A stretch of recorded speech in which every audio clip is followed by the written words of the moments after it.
Welcome to Projects in iOS. This is an introduction to what we're going to be covering inside of the course. This course, at the core of it, has 5 real-world apps that you're going to be creating. And we're going to work off of mock-ups that were created in Sketch, which is an application similar to Photoshop, and take these mock-ups and turn them into a real functioning iOS app. So we're going to pick up where the designer left off. Now, the course starts with Swift 3 syntax changes from Swift 2.3. So there are a number of changes, especially to the function calls that you're going to be making, the naming of them. It's gotten a lot shorter, and the way they've done that is to move some of the function name into the parameter names. So the first app that we're going to be working on is a game app. And basically, you're going to be able to choose different categories in the game, and you'll go into the category. From there, it'll ask you a question.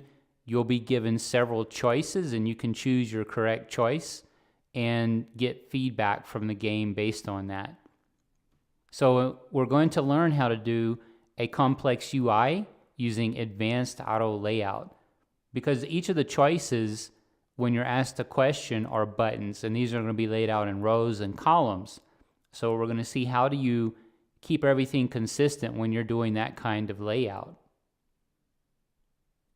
Next, we have app number 2, which is a to-do list app called ToDo Bot.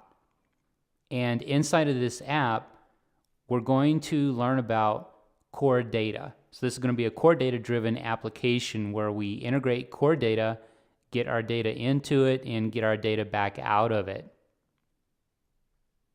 We're also going to do SiriKit integration, and this is new with iOS 10. Now right now the SiriKit integration is a little limited, but I think Apple will expand it, the capabilities of SiriKit and the functionality that's going to be available. But we're going to get a jump on this and start early to see how SiriKit can be integrated into an application. Next, we have app number 3, which is a weather app. So in this application, we're actually going to pull down weather for the current day and then forecasted for a few days. So some of the things we're going to learn is how to integrate with openweathermap.org. And OpenWeatherMap has an API that you can call to get the current weather, to get forecasts. There's actually quite a bit. So we're going to see how to do that third-party integration and that service call to pull the data down. And we're also going to use notifications, the iOS 10 notifications, and see how to display data on them.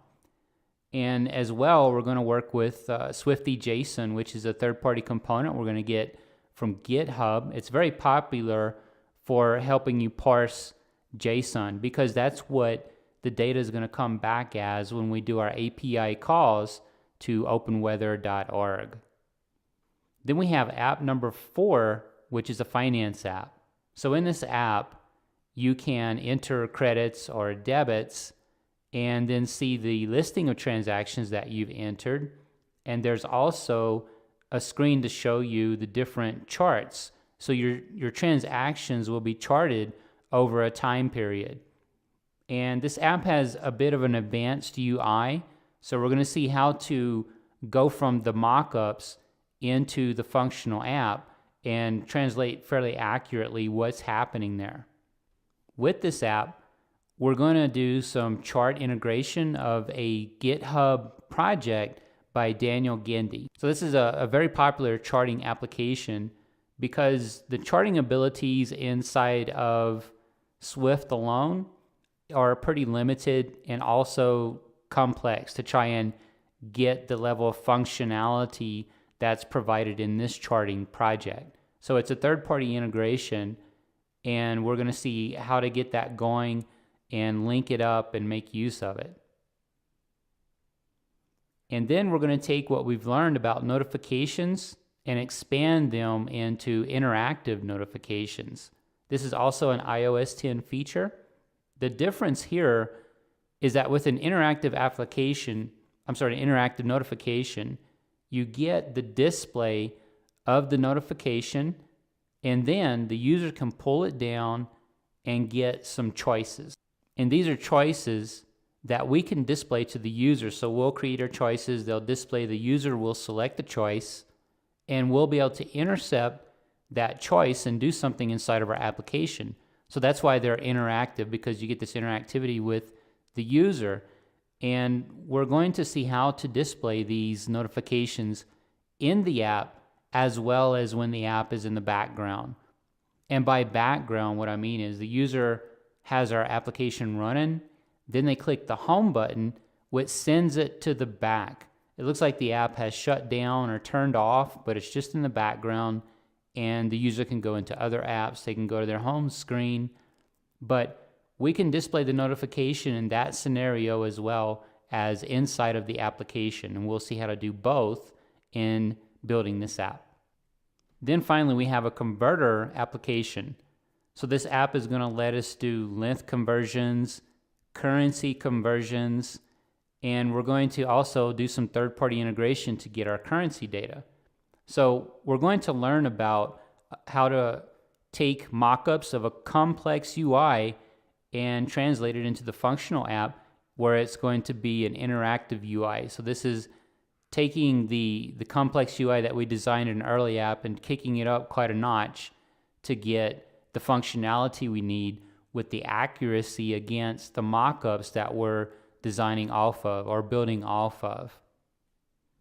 We're going to do an integration with CR currency request.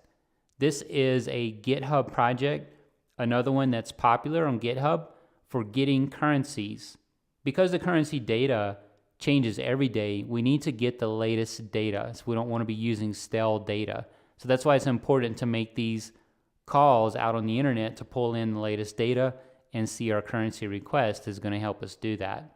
Now for weight, for length, it's all static, so we don't have to worry about doing any kind of calls to get that data.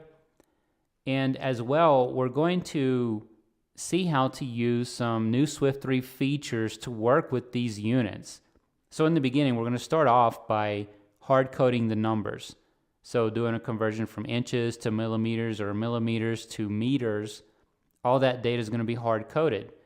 Then we're going to use a measurement class that's available in Swift 3 and unit length, where we can just create a base for inches just by calling inches, and do a conversion from inches to millimeters just by calling millimeters, where there's no numbers, there's just plain English. It's very readable and much easier to work with than the hard-coded numbers. And we're also going to do an iMessage extensions app based on our converter. This is an iOS 10 feature where we create this extension that works inside of the Message app. And what happens is the user can go to the apps in the Messages app and select ours. So when they select our app, they'll get an interface. They can do a conversion. We're going to do inches to millimeters. And so the user can choose how many they want to do, how many inches to millimeters they want to convert. Then they can click and have that sent through the Messages app. So this will give you an introduction of how do you do that kind of integration with the Messages app. And that is an overview of everything we're going to be covering in this course. So let's go ahead and jump right in.